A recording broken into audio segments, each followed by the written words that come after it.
Together, let's embark on a scientific exploration of yoga, where you are the scientist, your heart is the laboratory, and you are the outcome. Welcome to Meditate with Daaji. For the last few weeks, Daaji has introduced us to many aspects of heartfulness practice. Today, Daaji will talk to us about natural cycles. What is the importance of time in nature? Which time is suited to which activity? And after that, like always, we will meditate with Daaji. Hello everyone. In this session, I would like to talk about natural cycles. What are these natural cycles? To start with, we have this very regular pattern of breathing. Inhale, exhale, it goes on and on and on. Another rhythm is our heartbeats. There is something more that happens behind all this breathing pattern. There is another level that comes to my understanding, which is at a deeper level, is the energy influx and outflux. Just as this inhalation of and exhalation of air goes on and on, but if you pay further attention to it, both nostrils, they react differently. Observe, do like this.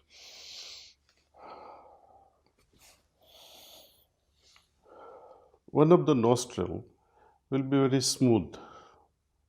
Another nostril is not as smooth.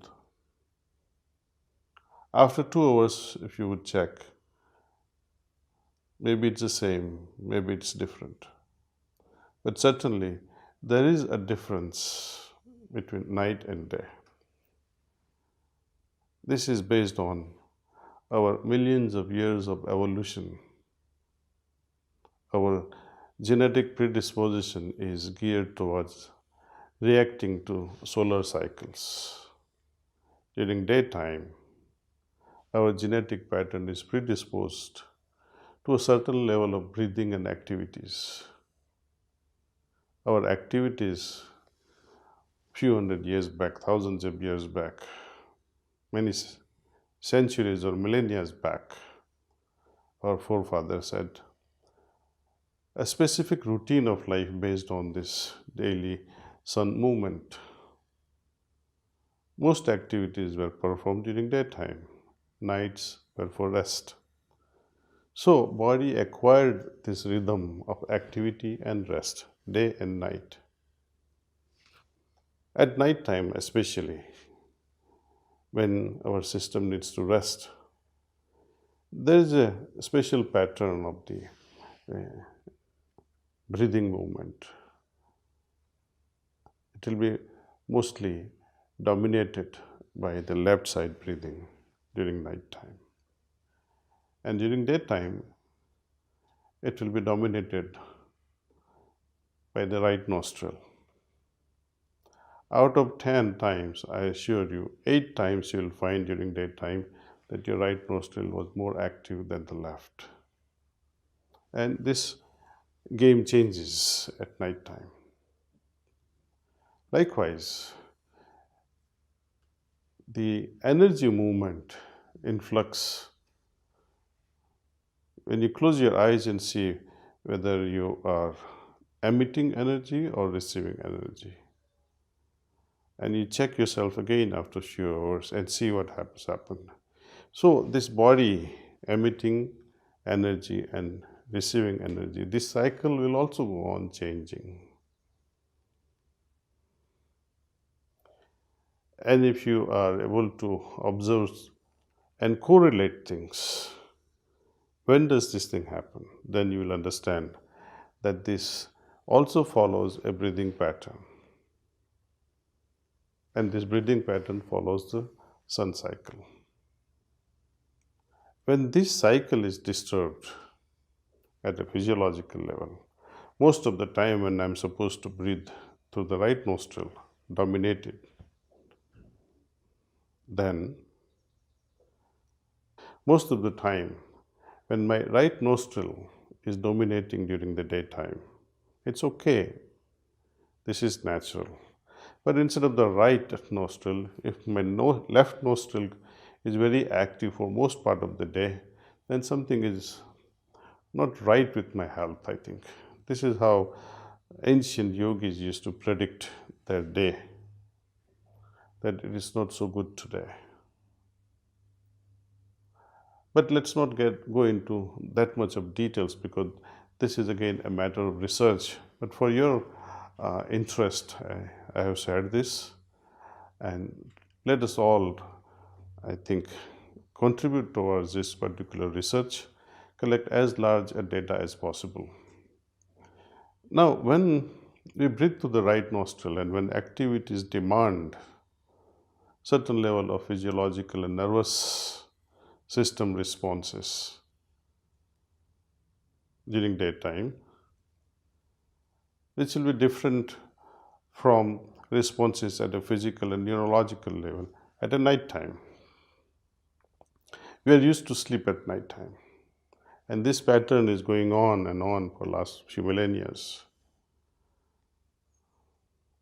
It's difficult to change this pattern. So we observe, and it is also scientifically proven now, that individuals who work at night, those who have long night shifts, or those individuals who go on past midnight staying awake, when we measure their health status after a few months or a year or two, you will see a noticeable impact on their health. This is all because of this inability to sleep at night time. But if we can make it even better, let's not only that I sleep at night time, but I should be able to make it regular.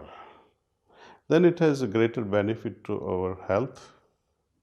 I'd like to bring to your attention one beautiful talk delivered by Jeff Iliff. You can search his talk on this TED Talk site. One more reason to have a good night's sleep, where Jeff mentions about how our neurological system detoxifies itself during sleep. Our neural system is designed in such a way that it cannot afford to have lymphatic system, for example. Lymphatic system is there to detoxify ourselves to a large extent. Now this real estate is so precious. You cannot have plumbing going on all through and all this lymphatic system, an added burden to the neurological pattern. So in his research he has found that it is the space between the cells, the brain cells, which allows the cerebrospinal fluid to flow through. And a normal individual whose sleep pattern is okay, this drainage of cerebrospinal fluid is effectively able to remove the toxins. In a sleep deprived individuals, this is an impossibility. The effectiveness of removal of toxins reduces greatly. These toxins later on create certain status, a mental state, a mood in ourselves. When yourself is sleep deprived, what happens in the morning? You become cranky, you become irritated. When you drive also, with most individuals who are self-deprived, they are responsible, I would say, to a large extent to accidents. Persons who are self-deprived cannot also engage themselves in creative discussions, fruitful discussions. They become so irritated with every little argument. This is in general. You guys may be exceptional. But by and large, it is sleep that determines the quality of our day-to-day affairs. So it is good to give ourselves an opportunity to sleep luxuriously, sleep early if possible. Because this is how our forefathers have given us the gift of particular genetic pattern. Let us honor it. Let's not fight with it. If we can make use of this system, then our health will improve. Overall physiological system will respond in the most beneficial way. As I was saying, just as there is influx of energy and outflux from our system all the time, that means if we are able to meditate and receive transmission, drawing the energy inward, and if this happens, drawing of energy inward during meditation, if this matches with our natural rhythm of energy influx, then that will be wonderful. But if at that time when I am in a state where energy is going out and I feel like meditating and say, oh, let the transmission come in. So what is happening now? You are now trying to meditate against the flow, the natural flow. It is like swimming against the flow of water. So that's why you'll notice also that just before the sunrise, try to feel this, that automatically just before sunrise or hour before sunrise, your natural system is to draw energy inward. And just before sunset, the energy will be going out. You'll notice that. And that's why it will help you to get rid of many things from the system through the process of cleaning. When you throw out those unnecessary complexities and impurities from the system, along with the energy flow, which is in natural rhythm, then the cleaning will be more effective. If you wait for night to descend, when the natural flow will change, of course, you may do the cleaning, but it will not be as effective. This is from my personal experience. I'm trying to share this with you all, to see if it is also your case. It need not be. But I have found that majority of individuals who meditate with me, they have found this particular rhythm, that when we meditate together, early morning, before sunrise, when energy influx is natural at that time, and at that time when my meditation is also aided with transmission, it potentiates the impact on our system. How to make use of this knowledge in day-to-day affairs?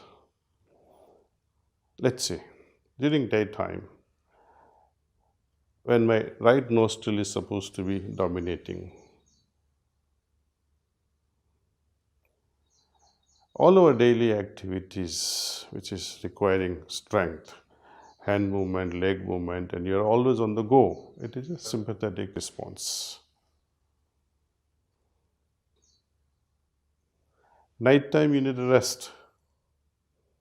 The whole system demands a proper rest. It is parasympathetic in nature. You will notice that left nostril will be more prominent, dominating during night time, moment of rest.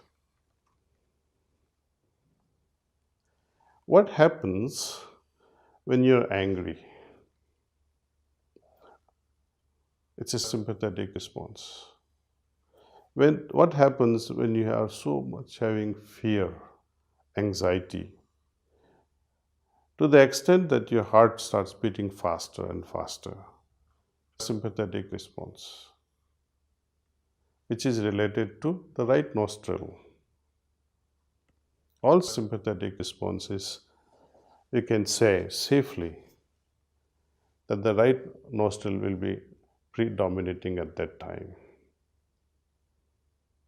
So, in order to reverse this, counter it, let's see when you're angry, how to reverse this by using this nostril process. The moment of anger, or just before you're going to get angry, take a deep breath, and I would say, close this right nostril with your thumb and breathe deeply with the left nostril. Feel it in your abdomen and then release it. And then again, same thing with the left nostril. You do it 8, 9 times, 10 times. As a result, you will feel that yes, the heartbeats have gone down a bit. You become calmer. The anger would also dissipate to a large extent. Parasympathetic system would come to play. I would like you to try this and then share this knowledge. Of course,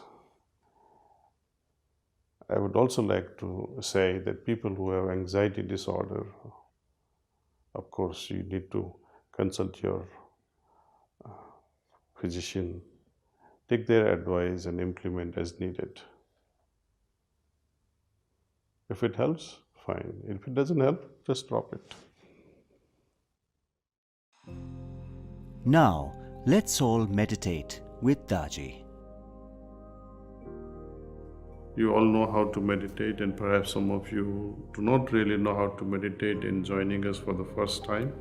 This is how we meditate. Heartfulness way of meditation. It's very simple. Feel relaxed. Remove all the distractions if you might have. Something like phones.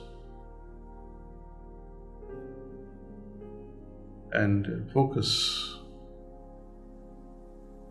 on the presence of divine light in our heart. Think that this divine light is attracting your attention inward, and retain this thought as long as you can. If by chance you happen to move away from this noble idea, when you're overwhelmed by so many thoughts, just remind yourself that right now I am meditating on the presence of divine light. Let's all begin meditation.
That's all.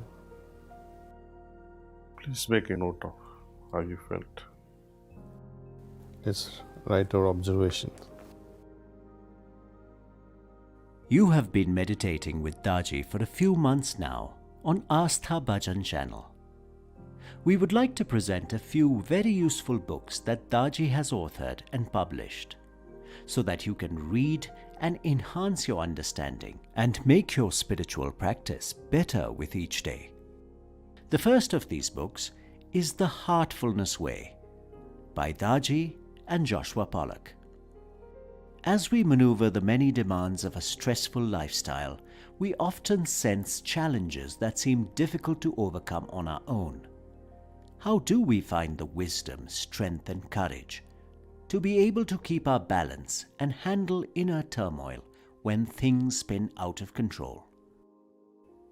Ensconced in India's ageless spiritual tradition, Kamlesh D. Patel, or Daaji, presents some of the most practical ways to achieve a high quality of inner life through the Heartfulness Way. This book is an illuminating series of conversations where Daaji reveals the core principles of heartfulness practice and philosophy to Joshua Pollack, a heartfulness practitioner and trainer. We welcome you to explore the Heartfulness Way.